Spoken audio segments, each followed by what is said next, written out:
Grand Theft Auto is widely considered one of the greatest game series ever made. And ever since its huge popularity sparked, specifically with Grand Theft Auto 3, Rockstar Games has been crushing the industry with its crazy take on all sorts of criminal underworlds. And if he's ratting us out, kill him. Thanks to its satirical take on American culture, fearlessness when it comes to crossing lines, and of course, offering players complete freedom to wreak havoc in every way imaginable, the GTA franchise has evolved into a whole cultural phenomenon. But with so many criminal characters with intersecting storylines, we knew that we had to give it the good to evil treatment. I want you to kill the Yakuza Wakagashira, Kenji Cassidy. Fans of the series know that the PS2 era games that many refer to as the 3D universe are set in the same universe, while the HD era titles, GTA 4 and 5, are set in their own reimagined versions of the original cities. We'll be digging into those games in a future episode. But today, we'll be digging into the morality of the characters in the 3D universe. That is GTA 3, Vice City, and San Andreas,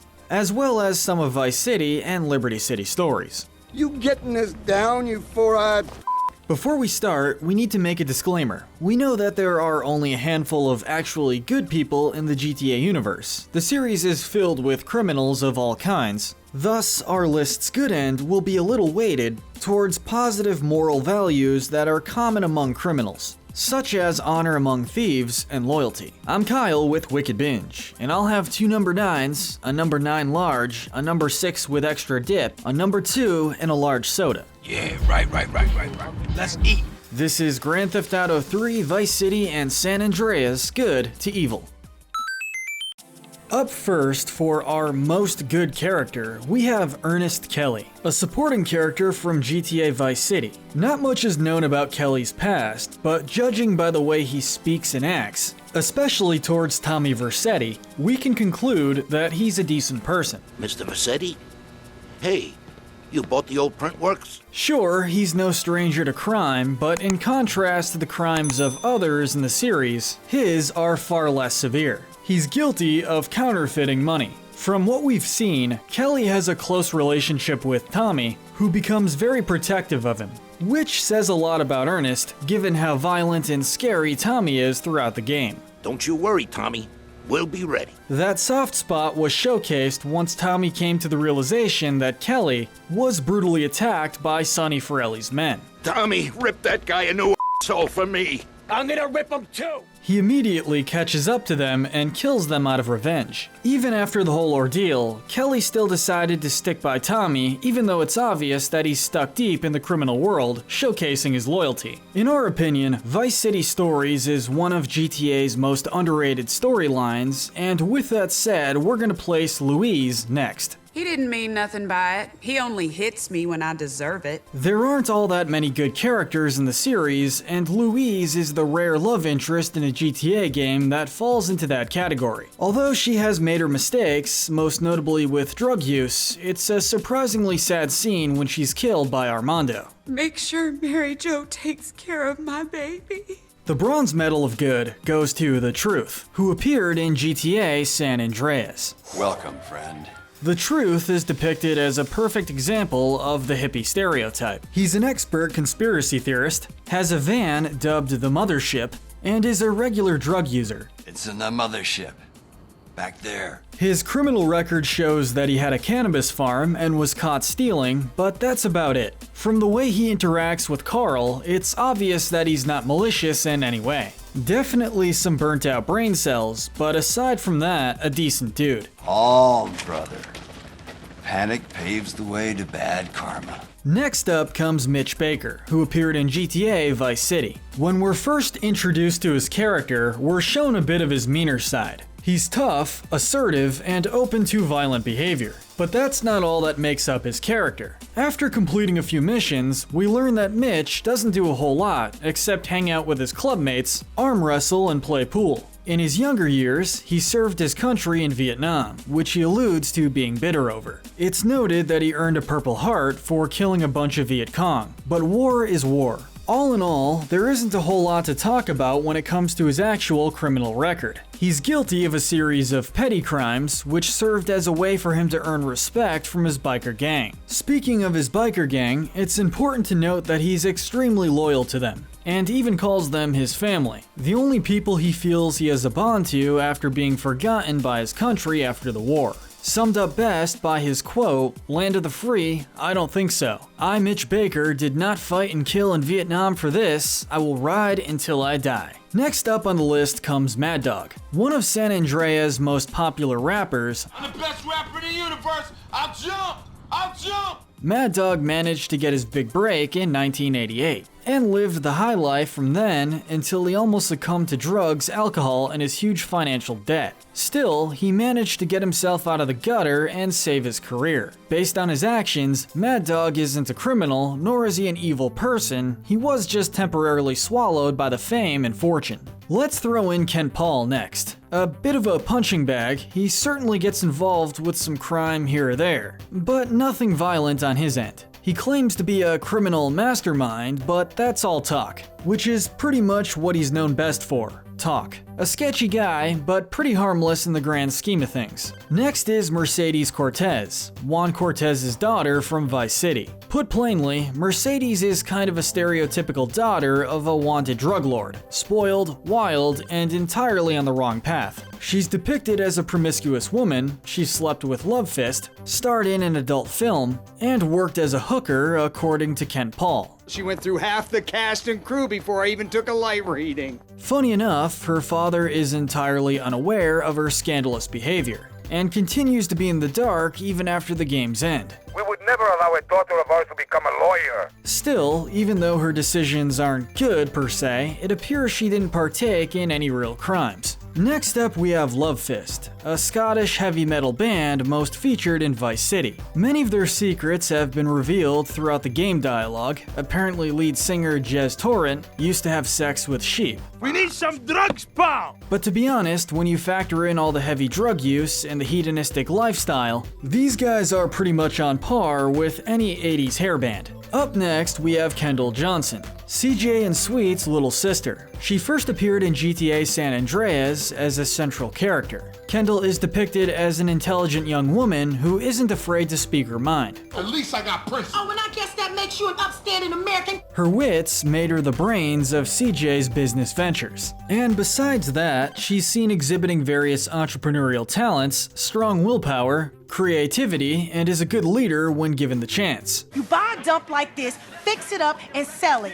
Kendall also has zero tolerance for laziness and whining, and often nags her brothers if they slack off. Now, keep in mind, the previously mentioned characters' lighter criminal records are what kept them so high up on the morality scale. Because they aren't violent criminals, we had to rank them higher. But that doesn't mean that the following characters aren't more loyal or even honorable in a bit more of a warped sense. Their more direct involvement in violent crime is what weighs them down significantly. Up next is Woozie, the blind leader of the Mountain Cloud Boys triads who made his debut in GTA San Andreas. Woozie Moo, but my friends call me Woozie.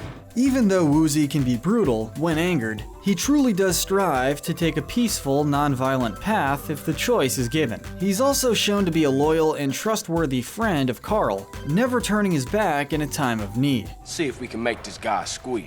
That's my Carl. Speaking of, next up is Carl CJ Johnson. Oh my dog, what's up?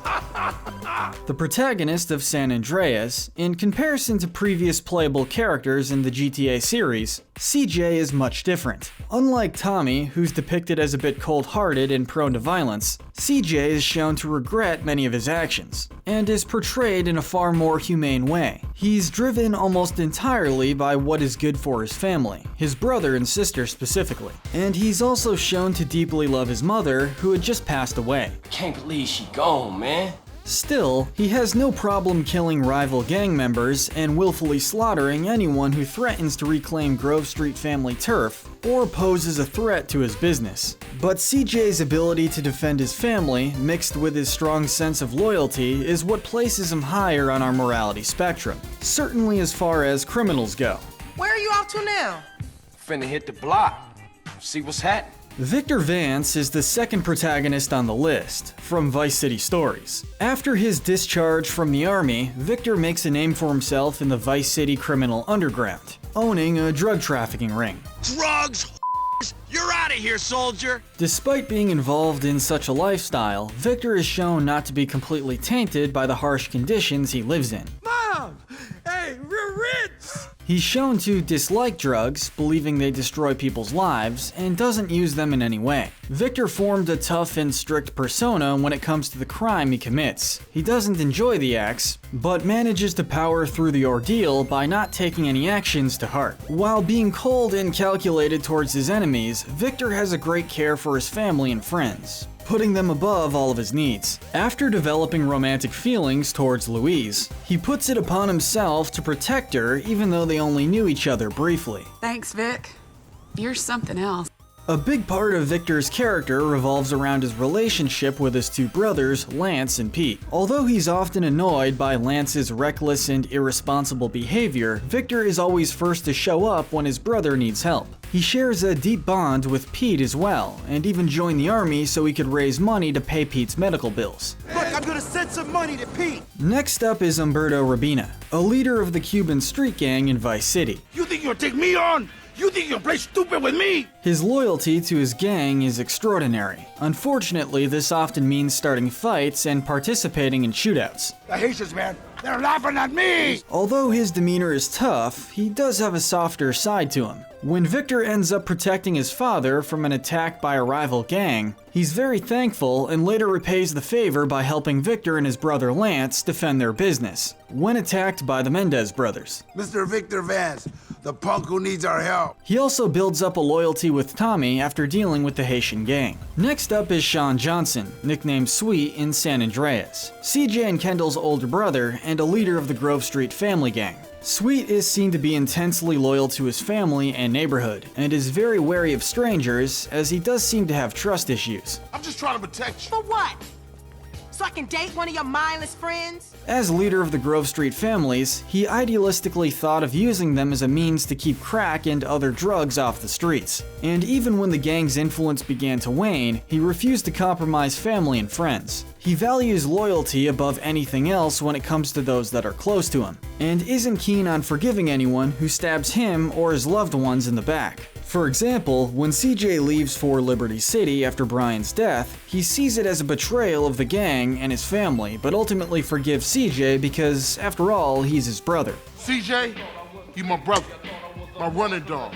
Sweet's undying loyalty to his gang and family goes to great lengths, and unlike other gang leaders, he's loyal even in the toughest situations. He refuses to rat out those who are dear to him, isn't afraid to stand up for what he believes in, nor is he afraid to put his own life on the line for his gang. Now we have Phil Cassidy. I'm coming home, Daddy! Who appears in several installments of the series, including Vice City Stories, Liberty City Stories, and GTA 3. Throughout all his game appearances, he's seen as a manic heavy artillery and arms dealer who offers to sell the protagonist all kinds of heavy-duty weapons, such as grenades, rocket launchers, and various munitions. His close connection with weapons is related to his time in the military, which he often talks about. However, the claim that he was in the military was questioned later in the game, when Cam Jones said that Phil was probably never in the army. And as Phil's reports show, that he was repeatedly refused for service due to his habit of drinking and unsuitable temperament in combat. In GTA 3, Phil brings up his supposed combat experience, which suggests he may be a liar. Then again, the fact that he blew his own arm off while drinking moonshine is probably something he would rather chalk up to war than his own stupidity.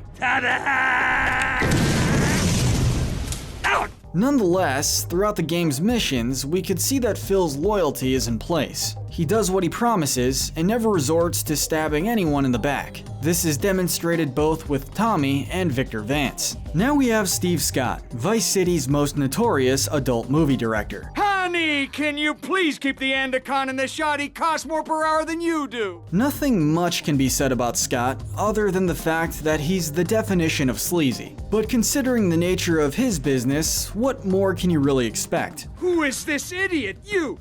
Why are you in my space? Why? Definitely scummier than most on the list, but not much of a criminal and certainly not violent, so we didn't rank him that low. That said, he doesn't really showcase anything positive, so we did drop him back down a bit. We're only gonna throw him in briefly, since he's only heard on the radio, but Lazlo is next. Yeah, he makes an actual appearance in person in GTA 5, making him one of the rare character links between old and new GTA games. But we're focusing on the 3D universe. Lazlo is insecure, vain, and whiny on the airwaves, making him a hilarious yet pathetic DJ to listen to while committing crimes in Vice City. Now hold on, pal. I'm playing the best music in Vice City. No, you hold on, son. This is Mitch Baker here. Big Mitch Baker. You play something hard real soon, or I'm gonna come by the station and shove that sissy soft rock crap so far down your throat, you'll be crapping hair bands till Christmas, you hear? But I suppose we can't rank him any lower because he isn't a violent criminal.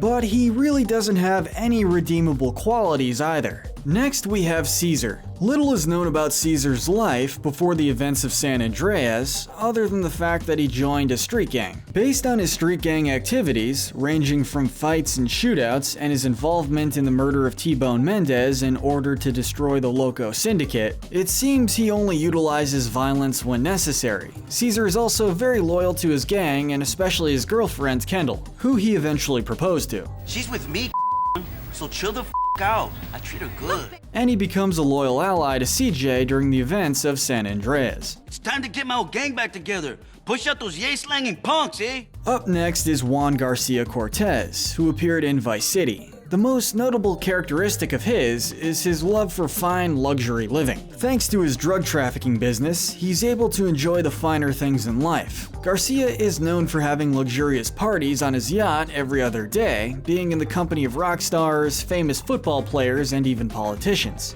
His drug trafficking business, although tough, hasn't tainted him completely. He's shown to only attack when provoked, such as the time he tried to track down the thief who stole $2 million worth of cocaine. Garcia has a close relationship with his daughter Mercedes. Even though we don't see much of it, it's obvious that he cares deeply for her. Before he and Tommy parted ways, Garcia asks Tommy to look out for Mercedes before thanking him for his help and gifting him with a boat. Keep it, my friend, a token of my gratitude. Moving on to 8-Ball. Throughout the game, we get the impression that he's not a particularly evil or power-hungry criminal. His crimes could be deemed as light considering the harshness of the GTA universe. But then again, he did blow up a cartel ship. 8-Ball kinda drops off the map early in the game, but it's suggested that he's a loyal guy to have on your side. Moving on to Ken Rosenberg. This is a disaster.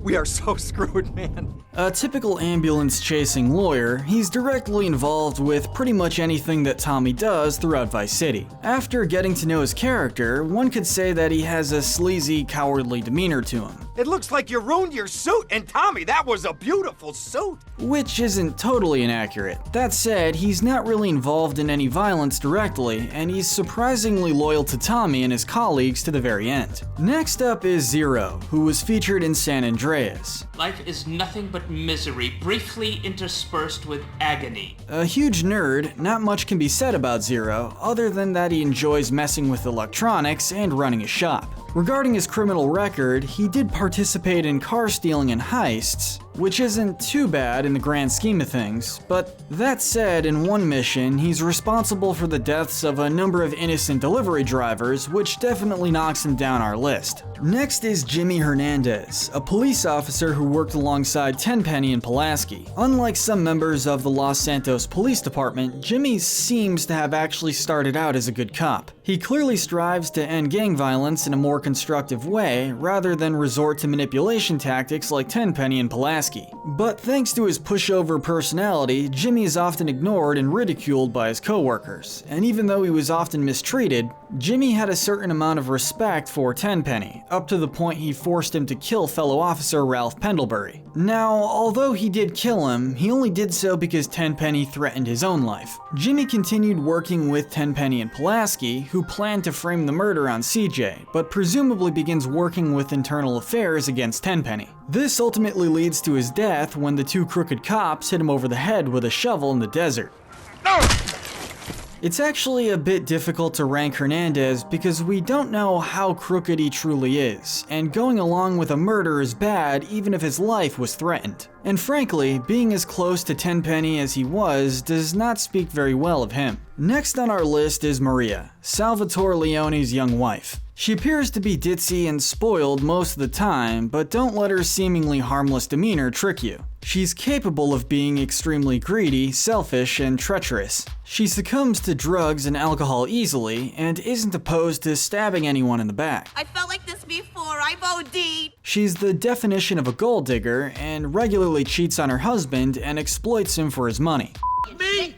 You! In fact, everyone has! But her husband being Salvatore Leone, we can't really blame her for hating him. After all, he is a heartless criminal who doesn't treat her nicely behind closed doors. Get out of here, you In GTA 3, she appears to be nicer and down to earth, especially towards Claude, whom she saved from certain death at one point. Despite this change in behavior from Liberty City stories, parts of her more sadistic side remain. At one point in the game, she happily helps Asuka torture Miguel for information just because she was bored, which is disturbing. Now we have Jeffrey Cross, better known by his rapper name OG Loke, who appeared as a minor antagonist in GTA San Andreas. Hey, it's OG Loke, homie! Just like Mad Dog, he too had dreams of becoming a famous rapper when he was younger, and persisted to fulfill that goal even through cheap tactics such as lying and stealing. In his pursuit of fame, he completely ruined Mad Dog's career by having CJ steal his rhyme book and kill his manager.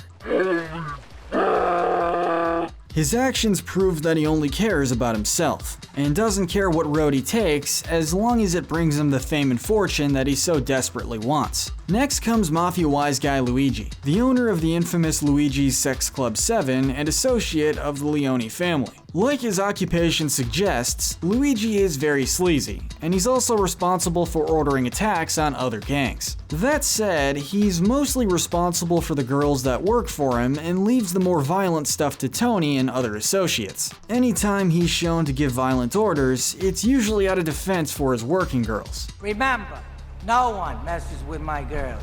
Sticking around Liberty City, Joey Leone comes next. Being the son of Salvatore Leone, he's the rightful heir to his criminal empire, which he rejected to lead since he had no ambitions of becoming a feared gangster in Liberty City, instead focusing on small-time crime. His decision was not well met by his father, leading him to be somewhat of an outcast of the Leone family, but that could be considered a good thing. Coming up next is Kenji, who leads the Yakuza alongside his sister Asuka. Nothing much can be said about Kenji, other than that his loyalty to his sister and the criminal organization they run together is unbreakable, and remained that way until his death. With that said, running such a brutal criminal organization requires a very seedy personality, and although we don't see much of it, the effects are obvious throughout the plot of GTA 3. Run these scumbags into the ground and wash your shame in rivers of our enemies' blood! Being in charge of pulling those strings. He is loyal to his sister though, even if she is a total psychopath. You're an efficient killer. I like that in a man. Finally, we get to Tommy Vercetti of GTA Vice City. Bribery? Screw bribery. I'll show you how to make them scared. The protagonist and leader of the new Vercetti crime family. Tommy is depicted as both intelligent and temperamental. He's quick to anger, and his anger is usually followed by violence, and a lot of it. He doesn't hesitate to kill those who threaten him or stand in his way, but he does show care and sensitivity at times. He's shown to care about Mercedes Cortez and Ernest Kelly, who's briefly suggested to be a bit of a father figure. He's also loyal to Ken Rosenberg. Basically, we see that Tommy is actually loyal to the few people in his close circle, and not the type to stab anyone in the back. but he is violent towards anyone else who stands in his way. There's certainly way less emotional depth to him when compared to CJ, but he's definitely a better and more complex person than Claude from GTA 3. One could argue he's overly trusting and in some ways naive. For example, after being released from prison, he still went back to work for Sonny Forelli, even though he strongly suspected that Sonny set him up. He was also shocked at Lance's betrayal, leading Ernest Kelly to the point that for a raging lunatic, he sure is naive. You sold us out.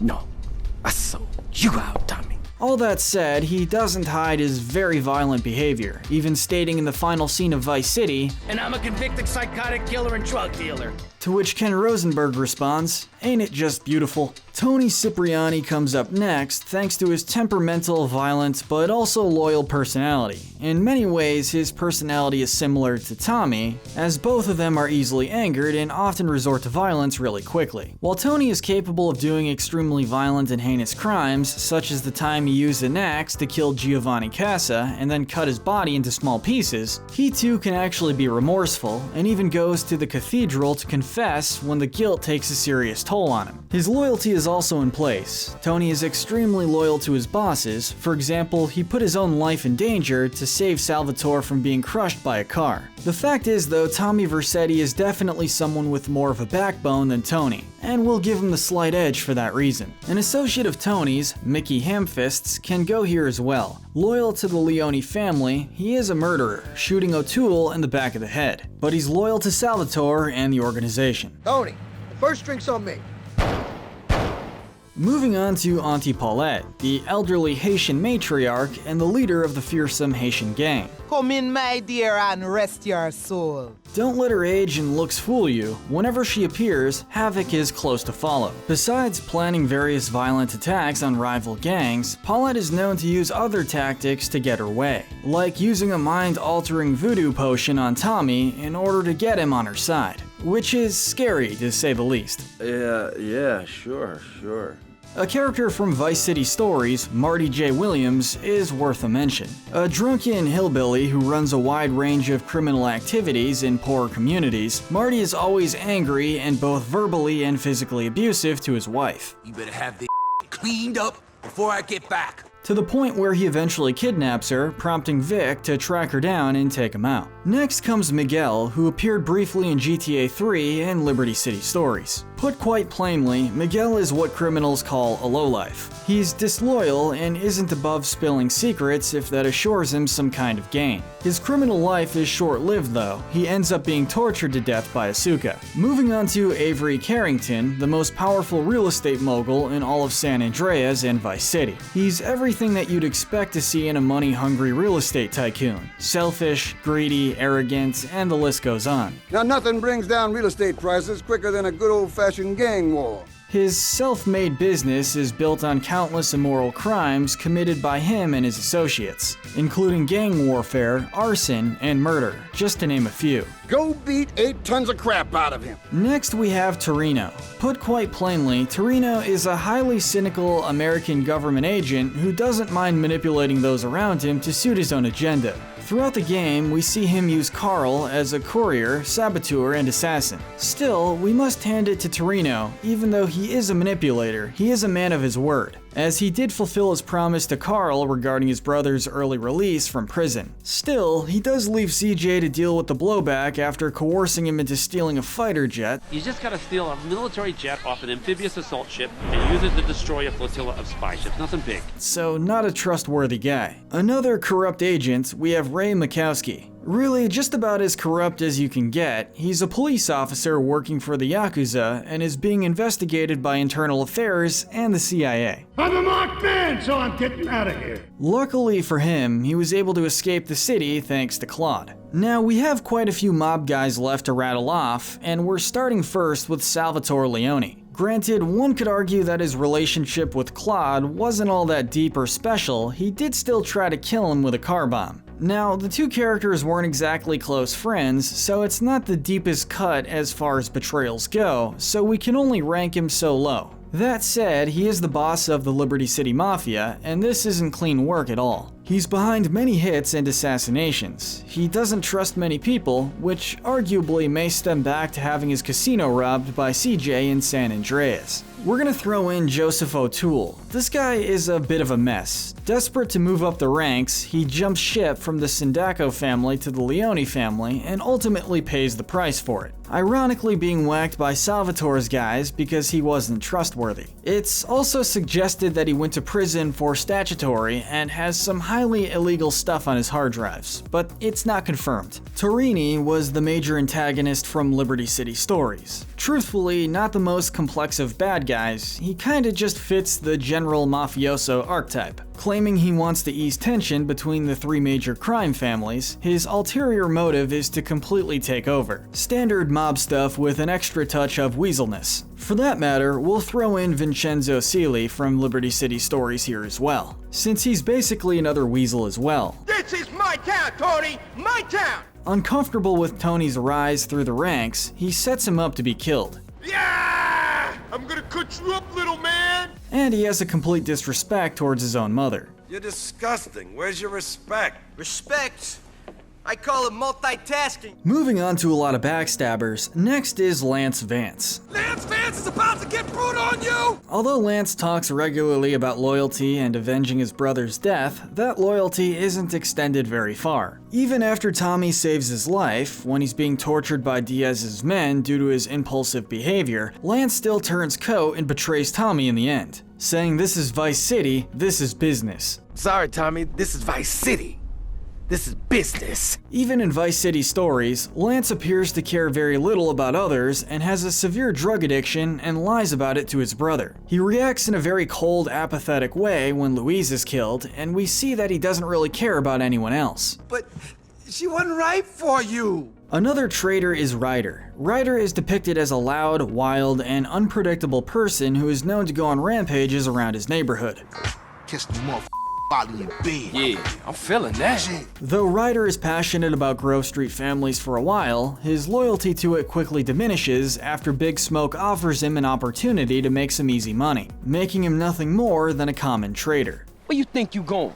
Can't stop me. Tony's mom, Ma Cipriani, gets a little mention here too. A totally toxic, cold, and emasculating woman who berates Tony every moment she gets. She eventually puts a hit out on her own son because she doesn't believe that he's enough of a man. I've called a hit on you. It's really the only way for you. Let's throw in Eddie Pulaski next. A follower, if there ever was one, Pulaski basically just does what his partner Tenpenny says. He's aggressive, impulsive, kinda dumb, and willing to do dangerous criminal activity. And it's Officer Pulaski to you! A sort of yes man to a smarter villain. He actually fits the profile of a low IQ sociopath. Another traitor is Jerry Martinez from Vice City Stories. Did anyone ever tell you got a really dumb name? He betrays Vic and Phil, but one of his more brutal moments comes when he kidnaps Louise, beats her, and leaves her with his gang's men. I need some help over here! Come on, get a doctor! For that matter, we'll throw in the Mendez brothers here too, Armando and Diego. Who has been ripping us off? The two most powerful drug kingpins in Vice City at the time who act as Vic's final obstacle. Their most notable evil deed is having Louise kidnapped and wounded as a message for Vic, and leaving her for dead along with Lance. They're upstairs resting, in peace. Would you like to join them? On top of that, they both run a very brutal and violent criminal organization. Finally, we get to the protagonist of GTA 3, Claude. Perhaps GTA's most puzzling protagonist, and for a valid reason, the audience can't tell what's going on inside his head most of the time because of his lack of emotions and total silence. He's depicted as a calm, serious man who will take out anyone if he's paid enough money. It's unclear if he has any care or loyalty towards anyone, since he never verbalizes it and he jumps from ship to ship, working for any criminal organization that will pay him enough. Judging by his behavior in the game, he seems to be an empty shell of a person whose only goal aside from earning cash is to seek vengeance on Catalina. He saves Maria out of pity, but that last gunshot in GTA 3 suggests he kills her just to shut her annoying butt up. I think one could argue that Claude might be the only truly sociopathic GTA protagonist in the PS2 era, showing us that he'll kill anyone for the right price. And with that said, Claude sort of represents the sociopathy line. Some of the characters we listed before him might be sociopaths who are mostly or even completely void of remorse and standard human emotions, but they're all kind of up for debate. We'd say that it's pretty clear that Claude fits the profile almost entirely. And with that said, we're sure that all the other characters left on the list are straight up sociopaths and psychopaths as well. And moving on to a particularly loud sociopath, we have Ricardo Diaz, one of Vice City's most well-known drug lords. Excuse me, I'm a little anxious. Like many of the worst characters on the list, he has no problem killing or betraying anyone who gets in his way. He's a backstabber and a snitch, violent, insulting, a murderer, and someone who hides behind his men. And his personality is just plain awful from the start. He's essentially someone with huge anger problems that will take out his aggression on anyone. Eradicate them! What do you think you're doing? Even if it's just the birds that are crapping on his car. No more pigeon Jamaica, hey Tommy! He definitely seems like somebody that no one would miss after Tommy and Lance took him out. Say goodnight, Mr. Diaz.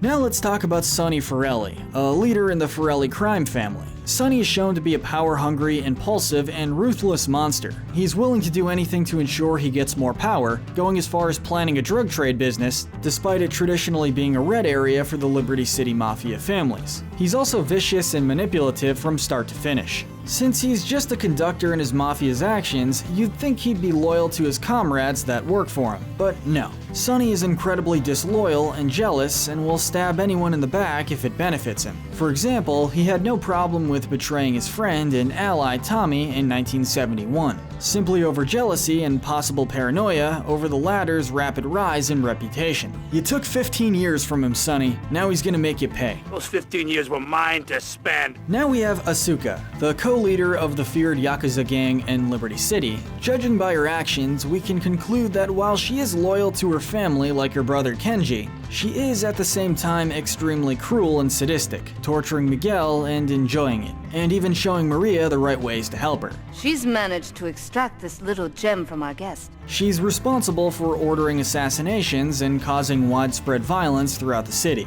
And in GTA Advance, the oftentimes forgotten Game Boy Advance GTA title, one of her missions involves kidnapping 8 mafia members and selling them into slavery in Asia, which is pretty ruthless to say the least. In fact, that last point is what ranks her so far onto the evil side of the spectrum. Now try the chili oil. That definitely gives her some big evil points. Oh, you picked the wrong house, fool. Big Smoke is next. You picked the wrong house, fool! Being a high-ranking member of the Grove Street families, you'd think he'll be loyal to his gang and especially his friends, but on the contrary, Smoke sold out one of his best friends, CJ, and hurt him in the worst way possible. He was part of his mother's gruesome murder. Granted, his intent was to kill her son Sweet, but still, his betrayal was unexpected and the lowest thing one person can do to a loved one. Blinded by greed, Big Smoke became one of the worst traitors in GTA history. And the way he greets CJ at the beginning of the game as if he had nothing to do with the tragedy is awful and really showcases his evil and manipulation.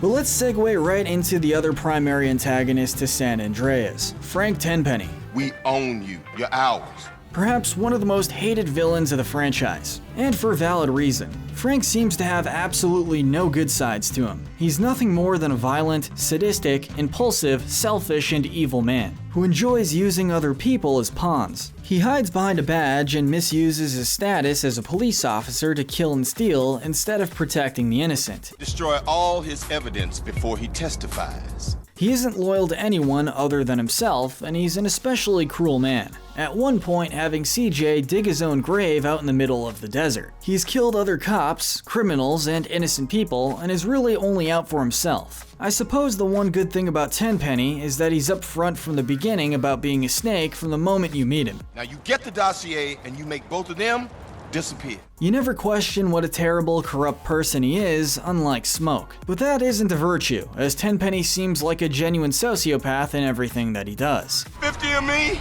and this town would be okay. Our silver medal for evil goes to perhaps the most shocking villain in GTA 3, Donald Love, the cannibal. It tastes just like chicken, but somehow more, sentient. We're first introduced to his cannibalistic side in the mission campaign, where he's seen casually eating human ribs. In fact, he even eats the corpse of Avery Carrington, his former mentor. And soon I shall dine again. To make things all the more uncomfortable, he's known for throwing morgue parties. We're having a party, dear boy, a party. Yes, a morgue party. Sounds fabulous, right? Anyway, if Donald's personality could be summed up by just 2 words, besides cannibal, they'd be arrogant and egocentric. He's hedonistic in his way of living, he only thinks of himself and only cares about how to satisfy his own needs. He's also shown to have a very sociopathic personality, both in his actions and also his calm, manipulating personality. Donald also feels no remorse for anything he does, but considering he's a bloodthirsty cannibal, what else did you expect? And the gold medal for most evil character goes to none other than Catalina. I'm not to be trusted. Kill the idiot! The psychopath that triggered the whole plot of GTA 3. Proof that the beautiful, crazy ones are always dangerous. In short, Catalina is a reckless, psychotic, and extremely aggressive woman who turns on people the moment they cease to be useful to her. We see this with CJ, Claude, and Miguel. She has no remorse hurting others, whether it be her past friends or even innocent pedestrians on the street, who she had no trouble shooting at during their robberies. Even her lovers are expendable, as we see in the opening of GTA when she happily caps Claude after a heist, doing so in a totally cold-blooded manner. Her insane personality is most likely linked to her upbringing. Apparently, she was mistreated by her stepbrother while her stepbrothers were spoiled rotten. This seems to have made her develop a persecution complex, but seeing as though she's a master manipulator, this might be a lie as well. This mixed with her violent, remorseless, and cold behavior, pathological lying, as well as her over-the-top promiscuity and her manipulative tactics, and the fact that she's an obvious adrenaline junkie really illustrates that she's a textbook sociopath, as these are common behavioral traits. Are you jealous? Are you going to fight for me? So don't bring her to your next heist. But what do you think? Who are the most good and evil characters in Grand Theft Auto's 3D universe? And let us know in the comments section if you think we should cover the HD universe next. Make sure to subscribe and binge watch all of our video game Good to Evil episodes, but most importantly, stay wicked.